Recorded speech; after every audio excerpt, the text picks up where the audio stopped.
बिहार में 24 सीटों पर विधान परिषद का चुनाव हो गया। आज मतगणना चल रही है। बता दें आपको कि अब तक आरजेडी को 6 सीटें मिल चुकी है। हम बात करेंगे, आरजेडी के प्रवक्ता हैं शक्ति सिंह यादव, दावा किए थे 24 सीट जीतेंगे। क्या हुआ? पॉलिटिकल पार्टी जब मैदान में उतरती है तो सभी सीटों को जीत करके लेने के लिए ही उतरती है। हमारा दावा स्वाभाविक तौर पर था। हम 30% सीटें चुनाव हम जीते हैं। 7 सीट पर हम चुनाव लगभग जीत चुके हैं। 3 निर्दलीय भी चुनाव जीते हैं जो राजद से बागी हुए थे। एक कांग्रेस के हाथ में गई है सीटें। तो निश्चित तौर पर आप ये कह सकते हैं कि सत्ता के खिलाफ एक कहीं न कहीं जनादेश खुल करके आया है। और मुझे इस बात की खुशी भी है कि राष्ट्रीय जनता दल ने A to Z की जो परिकल्पना को स्थापित किया था वो साकार होता दिख रहा है। आने वाले कल राष्ट्रीय जनता दल के साथ होगा और हार और जीत, जिन जिन जगहों पर हुई है जीत या हार, हम हर पर मूल्यांकन भी करने के लिए तैयार हैं। जहां हम हारे हैं वहां भी हर एक बिंदु पर पार्टी गहन मंथन भी करेगी, विचार भी करेगी। सिर्फ यही नहीं कि हम जीत गए हैं, जो जीत मिली है उनके कंधों पर काम करने की जिम्मेदारी है। जहां हम हारे हैं वहां मजबूत पकड़ और कैसे हो, इसके लिए भी काम करने की ज़रूरत है। पार्टी जब कभी कभी निर्णय लेती है, निर्णय जब विचारधारा को सबको साथ में लेकर चलने की होती है, उसमें अवरोधें आती है, लेकिन उस अवरोध का कोई प्रवाह नेता प्रतिपक्ष नहीं करते।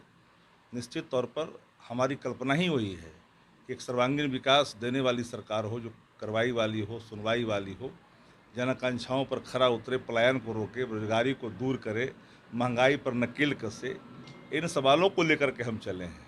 अवरोध तो कई तरह के आएंगे, लेकिन हर अवरोधों को हम झेलने के लिए तैयार हैं।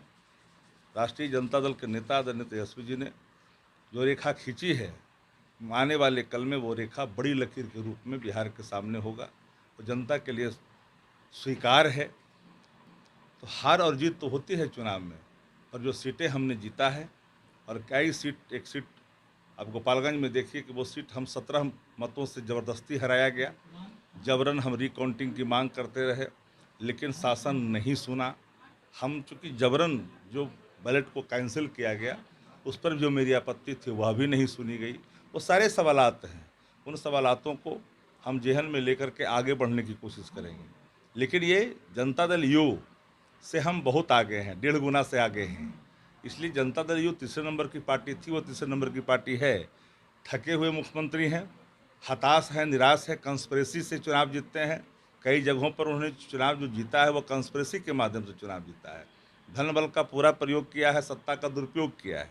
लेकिन राष्ट्रीय जनता दल विपक्ष में प्रतिपक्ष की जो भूमिका है उसको अदा करते हुए जन आकांक्षाओं पर खरा उतरने के लिए हम आगे बढ़े थे। जो भी हासिल हमें सीटें हुई है, हम आगे और बढ़ने की कोशिश करेंगे। कहा यह जा रहा था कि कई ऐसी सीटें हैं जहां पटना हो या मुंगेर, ऐसी सीटें पर ललन सिंह का दबदबा था, लेकिन आरजेडी वहां जीत गई। देखिए, दबदबा जिन दावा ठोकना अलग बात है। जनता नीतीश कुमार जी से नाराज है। नीतीश कुमार जी को बिहार के अवाम अब स्वीकार करने के लिए तैयार नहीं है। तंत्रों का दुरुपयोग करके 2-4 सीट आप भले ही जीत लिए, लेकिन जन भावना आपके खिलाफ है। भारतीय जनता पार्टी भी कहीं कहीं सीटें जीती है, जबरन जीतने की कोशिश कर रही है। हम 7 सीट चुनाव जीत चुके हैं। मधेपुरा में भी हम चुनाव जीते हुए 300 से अधिक मतों से, वहाँ भी रिजल्ट आना ही बाकी है, वहाँ भी बात चल रही है। तो शासन की गुंडागर्दी भी खुल करके सामने आ रही है। उसके बावजूद भी हम 30% सीटें जीते हैं, और 3 सीटें निर्दलीय लोगों ने जीता है। आपके पार्टी से जो बागी हुए वो भी चुनाव जीत गए। बिल्कुल, जो हमसे पार्टी से बागी हुए अभी चुनाव जीते हैं। इस चुनाव का जो कुछ फलाफल आया है, निश्चित तौर पर हम उस पर विचार भी करना, पार्टी अपेक्षित रूप से महसूस कर रही है कि इस पर विचार होनी चाहिए, और विचार भी अपेक्षित है। और हर पहलुओं पर विचार होगी। कहाँ कमज़ोर कड़ी है, कहाँ गलतियाँ लोगों ने की है। नेतृत्व ने कोई गलती नहीं की। नेतृत्व में जो निर्णय लिया सबको ध्यान में रख के निर्णय लिया, और ध्यान में रख करके निर्णय लिया। A to Z की परिकल्पना ऐसे ही नहीं होती है, मुखार बिंदु से कह देने मात्र से नहीं होती है, बल्कि सबको स्थापित करने से होता है। वो स्थापित अपने एजेंडे को नेता प्रतिपक्ष तेजस्वी जी ने किया।